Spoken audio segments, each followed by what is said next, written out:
신앙생활하면서 힘들 때가 있습니다. 힘들 때가 언제냐? 간절하게 기도하는데 응답이 없어요. 나는 기도하고 있는데 하나님이 침묵하시는 것 같고 하나님이 나를 마치 외면하시는 것 같다라는 이런 느낌이 들 때 정말 힘듭니다. 성경에 보면 내가 얼마든지 응답해 주겠다 이렇게 약속해 주셨거든요. 구하라 주실 것이요, 두드려라 열릴 것이요, 찾으라 찾을 것이다 주님이 말씀하셨고, 심지어 마태복음 7장 11절 말씀에 너희가 악해도 자녀에게 좋은 것을 줄 알거든 하물며 하늘에 계신 너희 아버지께서 구하는 사람에게 좋은 것을 주지 아니하시겠느냐.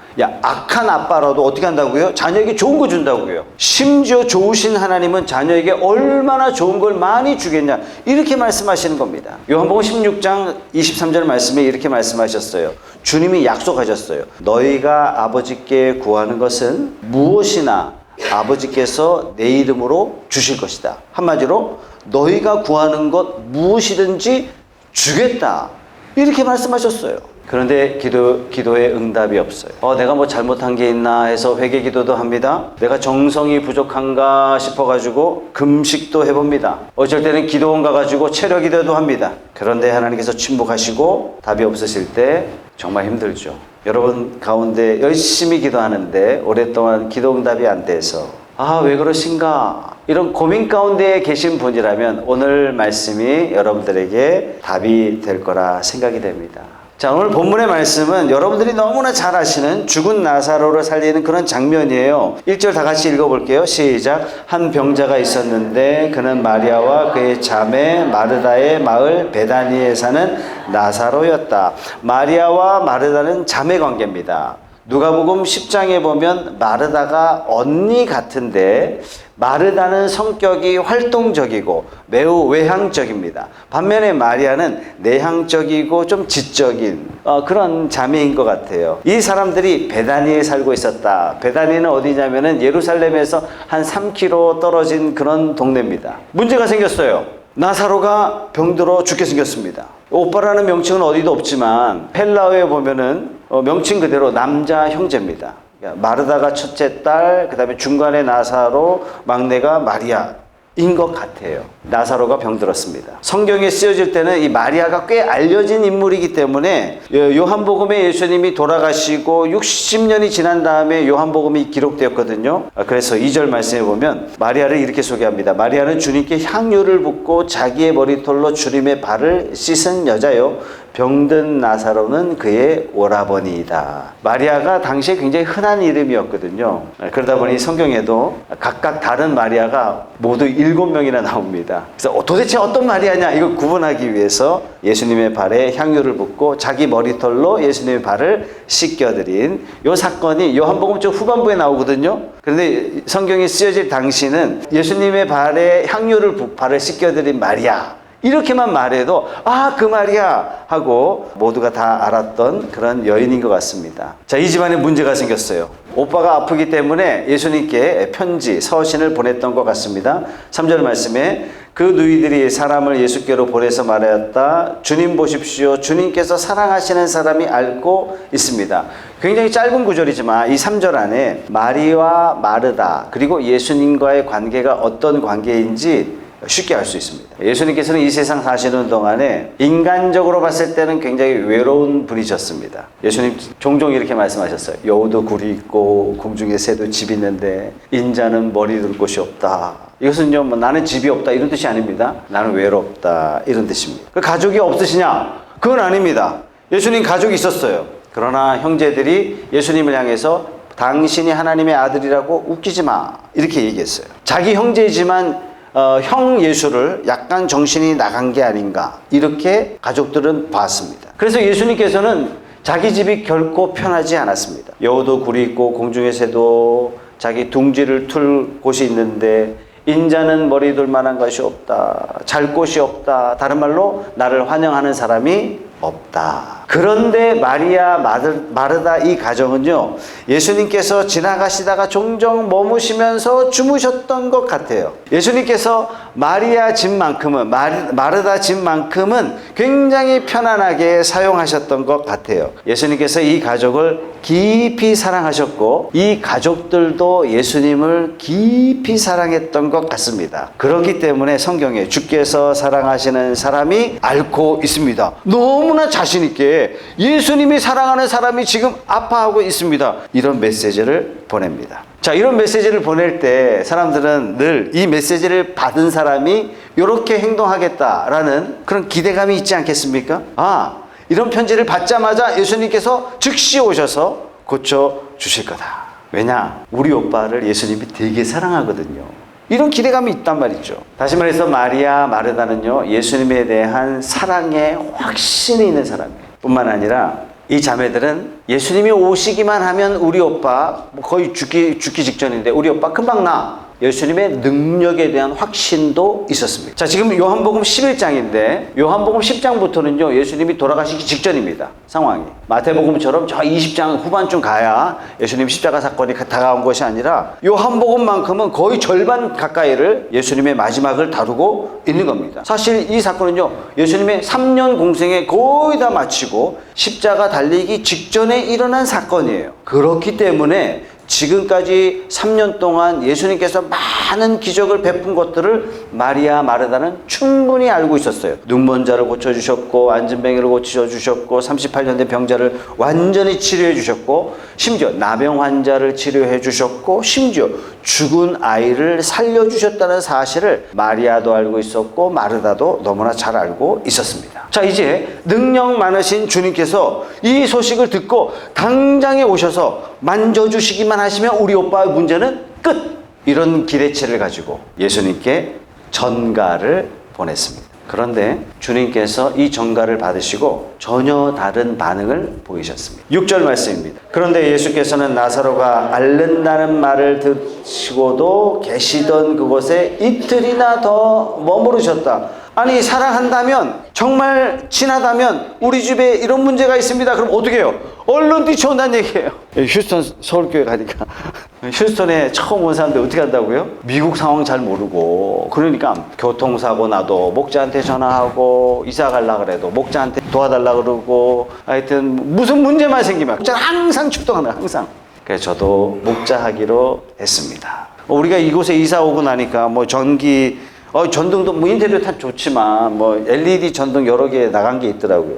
김효연 집사님이 얼른 사오셨어요. 뭐 이런 게 사랑 아닙니까? 본인은 전기 기술자도 아닌데 능수능란하지 않지만 오랜 시간 끙끙 앓으면서 이 전기기를 다 만져주셨어요. 중간에 감전도 한번 당하신 걸로. 예, 감전 비슷한 것도 한번 당하셨어요. 사랑하는 사람에게 문제가 생기면 당장 달려가는 거예요. 즉시 행동에 옮기는 거예요. 이게 사랑입니다. 주님이 사랑하는 나사로가 죽게 됐는데 능력 많으신 주님이 뭐라 하셨느냐? 딴청을 피우시면서 이틀간 더 지체하셨어요. 당황되지 않습니까, 여러분? 우리 주님이 이런 분이십니다. 5절 보겠습니다. 예수께서는 마르다와 그의 자매와 나사로를 사랑하셨다. 그런데 예수께서는 나사로가 앓는다는 말을 들으시고도 계시던 곳에 이틀이나 더 머무르셨다. 헬라어 단어로 그런데 이렇게 해석했는데요. 6절 말씀에 오류는 없습니다. 그렇지만 이 헬라의 원 단어를 대부분 성경에서 어떻게 해석했냐면 영어로 therefore, 그러므로로 해석했어요. 주님께서 나사로를 사랑하셨기 때문에 그러므로 이틀 더 머무르셨다, 이런 뜻입니다. 오늘 설교 제목이 당혹스러움이에요. 어떤 당혹스러움입니까? 하나님의 행하심의 당혹스러움이에요. 하나님 왜 이렇게 행하셨을까? 하나님 왜 이러셨을까? 제일 좋은 것은 아까 처음에 말씀드린 대로 얼른 응답되지 않는 기도예요. 하나님 왜 이러십니까? 하나님에 대한 의아심이 생기고 하나님에 대한 당혹감이 생기고 하나님이 나를 사랑하는 것이 분명한데 이거를 해줄 수 있는 유일한 분, 능력 있는 분이라는 것이 너무나 당연한데, 뿐만 아니라 나에게 기도 응답 주시고자 하는 그 마음이 하나님에게 충분히 있다는 것이 너무나 당연한데 왜 응답이 안 될까요? 왜 하나님 침묵하시죠? 바로 이것이 마르다와 마리아가 직면한 당혹감입니다. 우리를 사랑하시는 것이 분명한데 능력 많으신 분이 오시기만 하면 문제가 해결되는데 그분이 안 오세요. 우리는 신앙생활하면서 이런 하나님의 지연에 당혹감을 가질 때가 있습니다. 사랑하는 이가 앓고 있습니다. 소식을 전하자마자 사실은 나사로가 죽었습니다. 자매들의 마음이 얼마나 찢어지겠습니까? 그리고 이틀이나 더 지났어요. 그때 비로소 예수님께서 가자 하고 움직이기 시작하셨습니다. 7절입니다. 그리고 나서 제자들에게 다시 유대 지방으로 가자 하고 말씀하셨다. 이것이 둘째 당혹스러움이에요. 처음에 제자들이 나사로가 아프다라는 소식을 들었을 때는 제자들도 당연히 주님께서 가셔서 고쳐주시겠지 이렇게 생각했어요. 그랬더니 예수님께서 4절에 뭐라고 말씀하셨어요? 4절 말씀, 예수께서 들으시고 말씀하셨다. 이 병은 죽을 병이 아니라 오히려 하나님의 영광을 드러낼 병이다.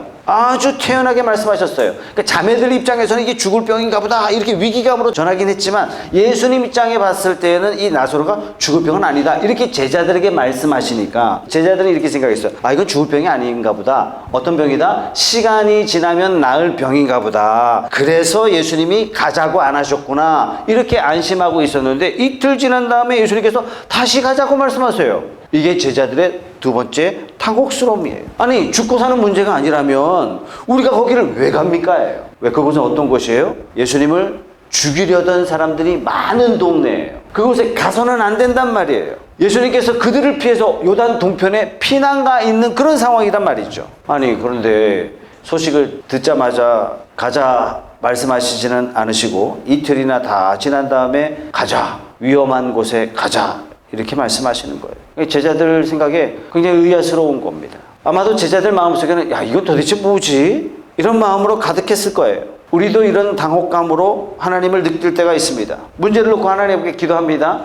하루 한 번은 부족해서 매일매일 기도하고 토요일은 막 새벽에 나와서 기도하고 막 적극적으로 하나님 앞에 열심으로 기도하는데 내 상황은 내 기대와 전혀 다르게 진행되고 있을 때 우리는 굉장히 당혹스럽다 이렇게 느낍니다. 이제는 사업을 하나님께 맡기고 기도하며 하자 이렇게 했는데 오히려 축복 가운데 잘 되기보다 점점 힘들어져요. 당혹스럽습니다. 직장 생활을 이제는 주님의 뜻대로 한번 잘해보고자 이렇게 결단도 하고 기도도 했지만 하나님의 축복으로 진행되는 것이 아니라 오히려 직장 가운데 어려움을 당합니다. 과연 하나님이 내 기도 들으시는가? 이런 의아심이 생기고 당혹감에 사로잡힐 때가 있습니다. 아, 내가 정말 신앙생활 제대로 한번 해보자. 정말 열심히 해야 되겠다. 헌신적으로 주의 영광을 위해서 더 해버리라. 이렇게 생각했는데 지금 하는 것조차 하지 못하는 일들이 발생하기도 합니다. 기도할 때 하나님께서 이렇게 하시리라 하는 이런 기대치가 우리에게 있는데 그렇게 되지 않고 우리의 기대치에 엇나갈 때 우리 마음속에 당혹감을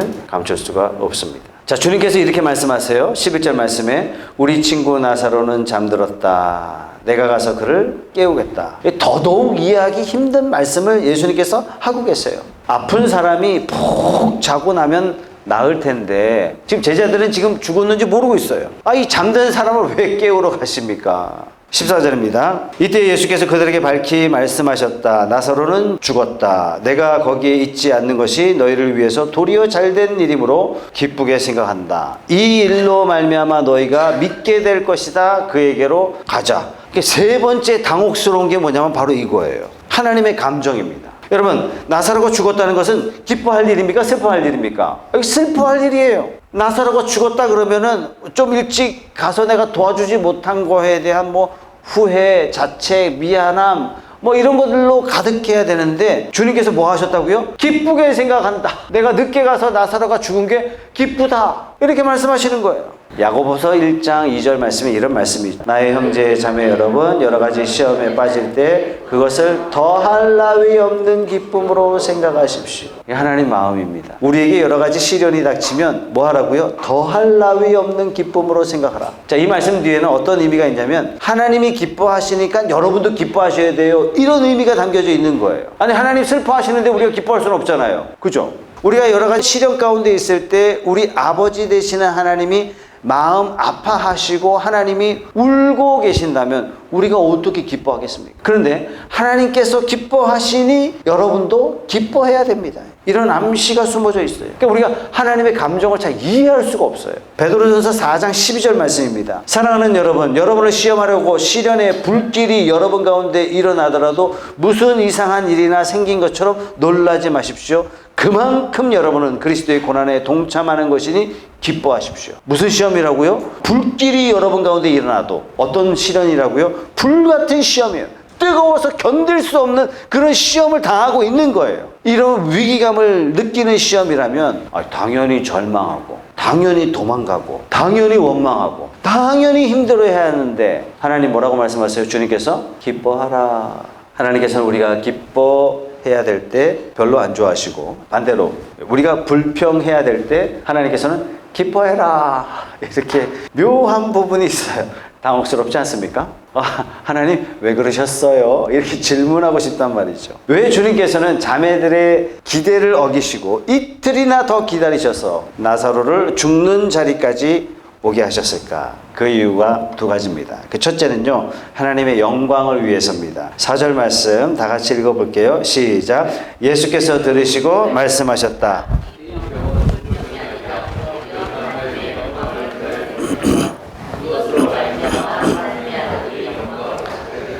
네, 이 자매들에게는 얼른 와주시지 않으시는 주님, 바로 응답해 주시지 않으시는 주님, 이 주님의 행동에 대해서 당혹스러움을 느낄 수밖에 없지만 주님께서는 사랑이 없어서 그런 것이 아니라, 능력이 없어서 그런 것이 아니라 하나님의 영광을 위해서 지체하셨습니다. 자, 마르다 마리아가 주님께 요청했을 때 주님께서 듣자마자 오셨다면 어떤 일이 일어났을까요? 아마도 어떤 병이든지 그 자리에서 다 치료가 됐을 겁니다. 그럼 어떤 일이 일어날까요? 그렇다면 요한복음의 여러 기적 중에 하나로 그냥 그 중에 틈에 끼어서 나타난 기적 중에 하나가 되고 말 겁니다. 그런데 주님께서 이틀이나 더 지체하셨기 때문에 나사로는 죽었고, 죽은 나사로를 살리심으로 죽음도 다스리는 엄청난 능력의 주님이 세상 가운데 나타나면서 하나님이 영광을 받으시는 사건이 되었습니다.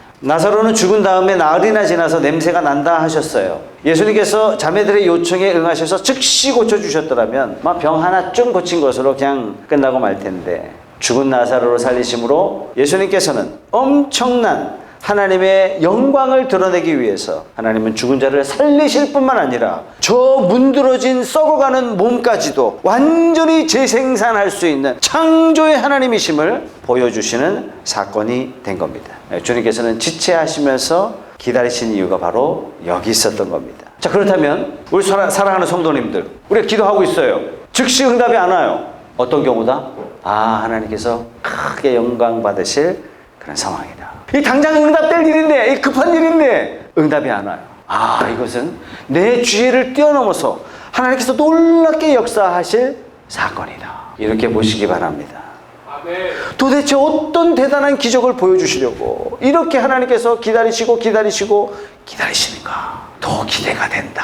하나님께서 여러분들을 사랑하지 않기 때문이 아닙니다. 하나님이 능력이 없어서 그런 것도 아니십니다. 오히려 하나님께서 저와 여러분들에게 엄청난 능력을 보여주시려고, 엄청난 기적을 보여주시려고 기다리고 계신 겁니다. 자, 응답되지 않는 기도, 하나님의 침묵 앞에 절망하지 말고 오히려 기도하는 대로가 아니라 다른 방향으로 상황이 벌어진다 할지라도 도대체 어떤 기적을 내게 베풀어 주시기 위해서 이렇게 하시나, 오히려 기대하며 기뻐하는 저와 여러분들이 되시기를 바랍니다.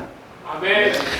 미국의 어떤 단체에서 현상금을 내걸었어요. 늑대들이 자꾸 마을에 와가지고 그냥 습격하니까 이 늑대를 산채로 생포해 오면 한 마리당 600만 원씩 주겠습니다. 5,000불씩 주겠습니다. 청년 둘이 늑대나 잡으러 가자. 그래가지고 늑대가 나타난다는 산을 헤매기 시작합니다. 며칠을 헤매는 거예요. 근데 늑대 흔적조차 없어요. 며칠을 헛고생하다가 여전히 침낭을 펼쳐서 산중에서 잠을 청합니다. 한 친구는 잠이 깊이 들었어요. 근데 한 친구는 이제 막 잠을 설쳐가면서 막 잠들려고 하는 중에 뭔가 이상한 소리가 막 들리는 거예요. 살펴보니까 늑대가 있는데, 늑대는 무리로 행동하는 거 아시죠? 늑대 50마리가 자기를 삥 둘러싸는 거예요.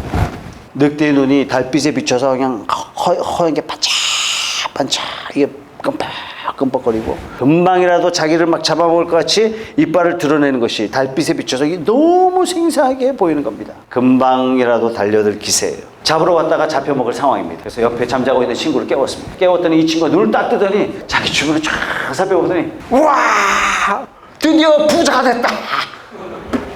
여러분들이 닥치는 위기, 여러분들이 닥치는 문제, 장차 엄청난 축복이 숨어있는, 팔자고칠 축복이 숨어있는 놀라운 기회다. 이렇게 꼭 기억하시기 바랍니다. 더딘 기도 응답 가운데 오히려 소망을 불태우는 저와 여러분들이 되십시다. 그래서 예수님 기다리고 계신 거예요. 금방 고쳐주실 수 있지만 나사로가 죽기를 기다리셨습니다. 결국 두 자매는 죽은 오빠를 되살려받는 엄청난 기적을 체험하게 됩니다.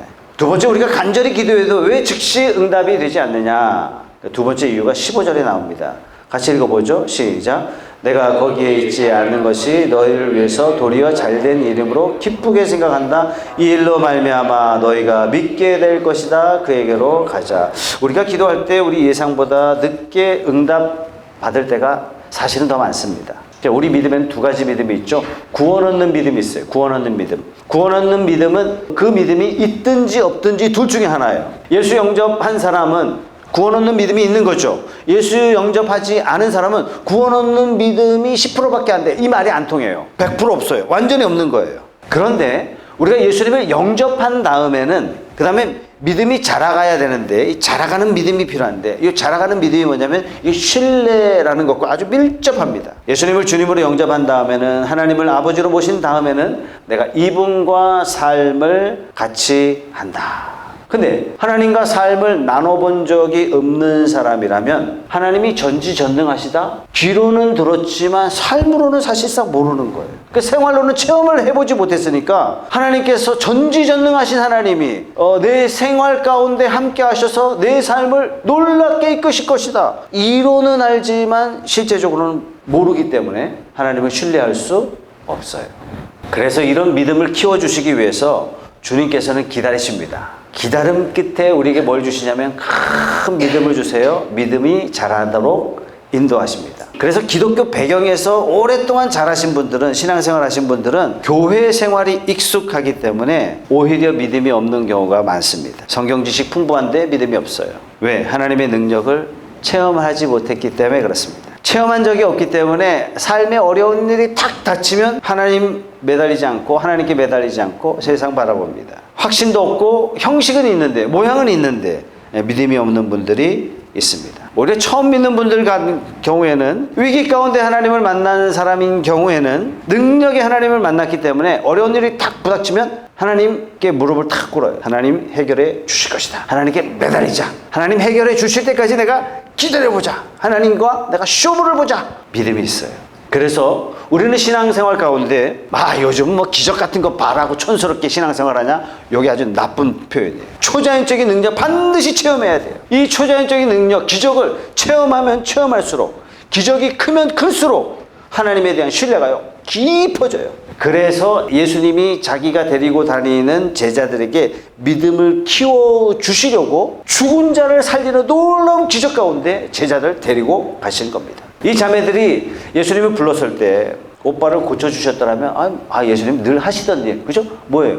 고치시는 일. 잘하셔. 신유의 은사 있으세요. 우리 예수님은 손만 대면 그냥 나 이러고 마실 텐데 나사로가 죽고 몸이 썩어서 냄새가 나는데 이 몸이 썩은 몸이 무덤에 묻힐 때까지 기다리셔서 그리고 제자들과 그 가족들에게 그리고 이 사건을 기록한 요한을 통해서 요한복음을 읽고 읽는 수많은 성도들에게 하나님 어떤 분이라고요? 무에서 유를 창조하시는 창조의 하나님이시오.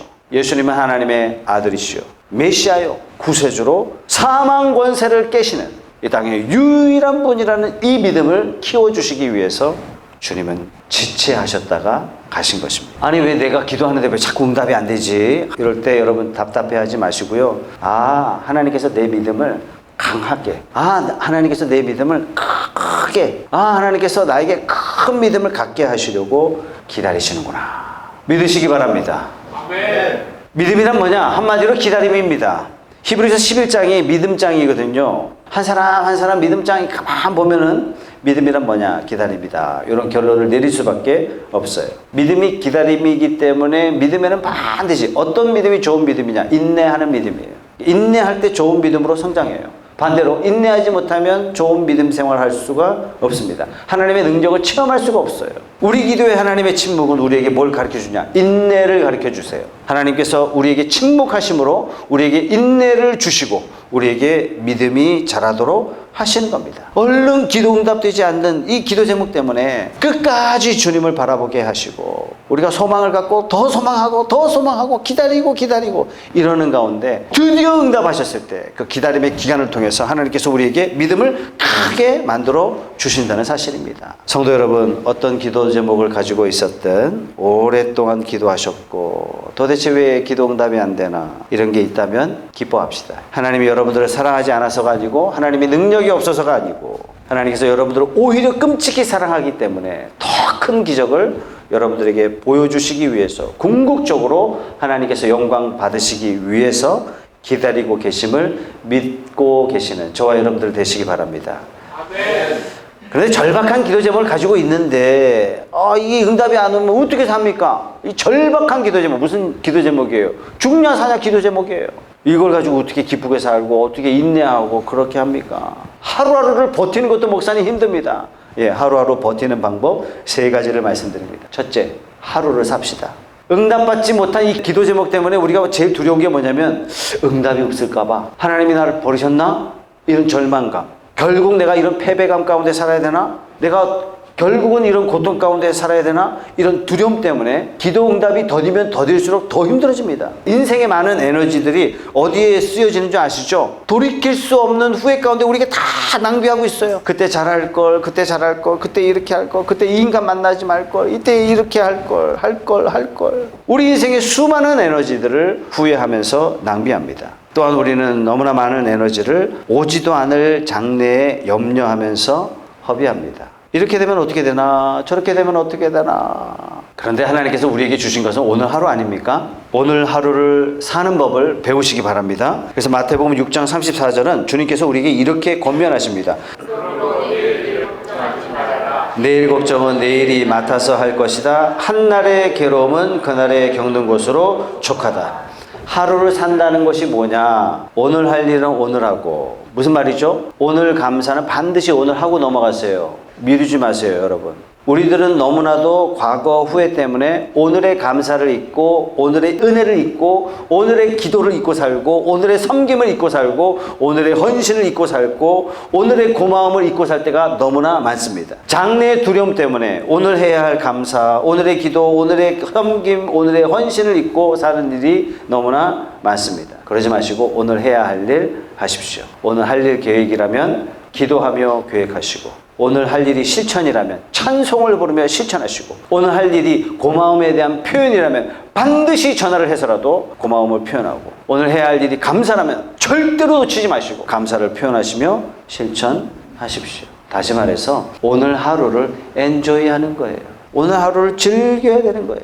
그런데 많은 사람들이 이 오늘 주어진 이 하루를 후회하고 장래 불안 때문에 염려하고 걱정하고 사랑하는 성도 여러분, 오늘 하루를 즐기시고 오늘 하루를 기뻐하시고 오늘 하루를 엔조이하는 저와 여러분들이 다 되시길 주님의 이름으로 축복합니다. 아멘. 자녀를 품 안에 둘 때가요 오래가지 않아요. 함께 엔조이할 때가 그리 많지 않아요. 부부도 마찬가지입니다. 부부를 사랑할 때가 길지 않아요. 우리에게 건강 주신 거 길지 않습니다. 건강 주신 거 즐겨야 돼요. 내가 10년만 젊었더라도 지금이 제일 좋을 때예요. 지금을 누리시는 저와 여러분들이 되십시다.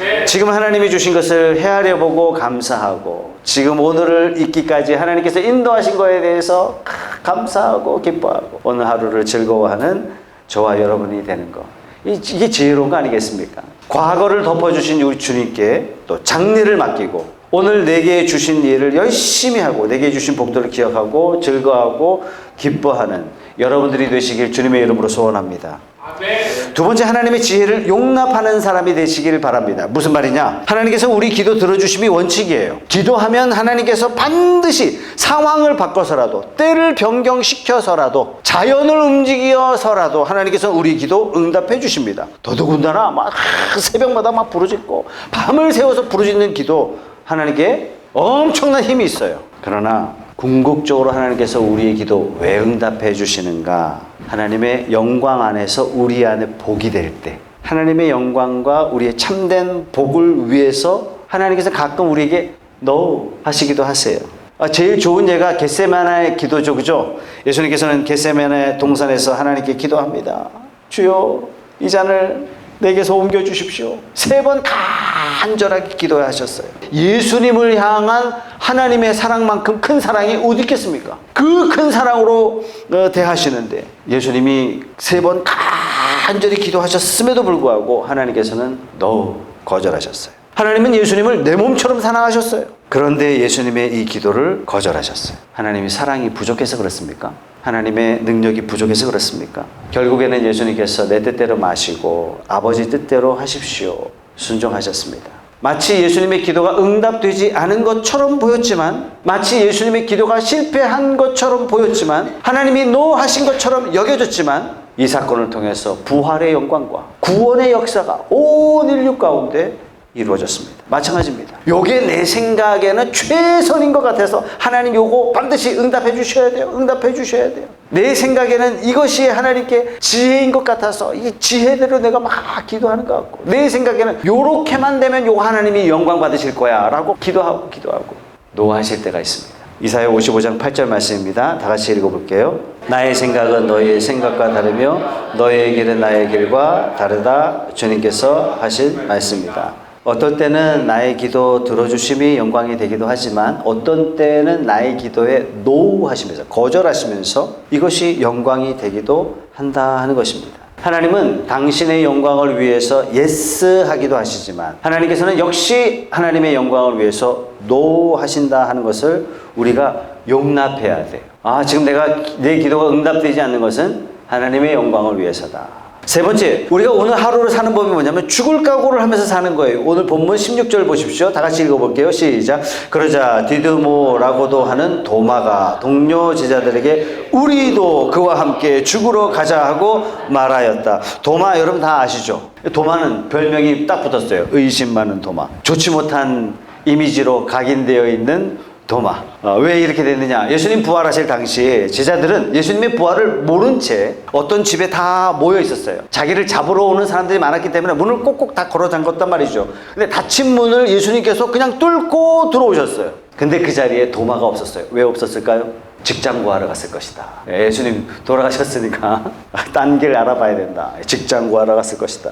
나중에 도마가 딱 와서 보니까 많은 사람들이 예수님 봤다고, 예수님을 간증하는 거예요. 예수님 부활하셨다고. 그 자리에 도마는 없었기 때문에 도마가 이렇게 얘기합니다. 내 손으로 만져보기 전까지는 부활했다는 사실을 내가 못 믿겠다. 그래서 의심 많은 도마, 이렇게 별명이 딱 붙었지만 실제적으로 도마는 의심 많은 사람이 아니라, 나쁜 도마가 아니라 매우 현실적인 사람이죠. 이 사람은 비겁한 사람이 아닙니다. 용기 있는 사람이에요. 그래서 오늘 본문에 뭐라고 이야기합니까? 우리도 죽으러 가자. 그래서 다른 제자들이 나사로가 있는 이 지역은 예수님을 돌로 때려 죽이려는 그런 군중들로 즐비한데, 우리가 거길 왜 갑니까? 우리가 거기를 어떻게 갑니까? 모든 제자들이 그렇게 말할 때 도마가 어떻게 얘기했어요? 우리도 죽으러 가자. 이 도마가 어디에서 이런 용기가 나왔냐면, 이 도마는 비관론자입니다. 예수님과 함께 가면 문제가 해결될 것이다. 희망론자죠. 좋은 일이 있을 것이다. 희망론자죠. 근데 이게 아니라 예수님과 함께 가면 죽을 거다. 같이 죽자. 도마의 용기는 절망에서 나온 용기입니다. 비관에서 나온 용기입니다. 그래서 죽으러 가자. 그런데 요게 필요해요. 우리 신앙생활에 정말 필요합니다. 우리가 잡고 있는 문제, 여러분들이 두려워하는 문제, 가만히 생각해 보세요. 여러분의 문제가 최악이 된다면 어떤 일이 벌어집니까? 여러분이 가지고 있는 가장 큰 두려움, 이것이 현실이 된다면 생길 수 있는 최악이 뭐죠? 죽는 거예요. 그래서 우리 속담에도 그런 말 있잖아요. 죽기밖에 더 하겠어? 죽기밖에 더 하겠어?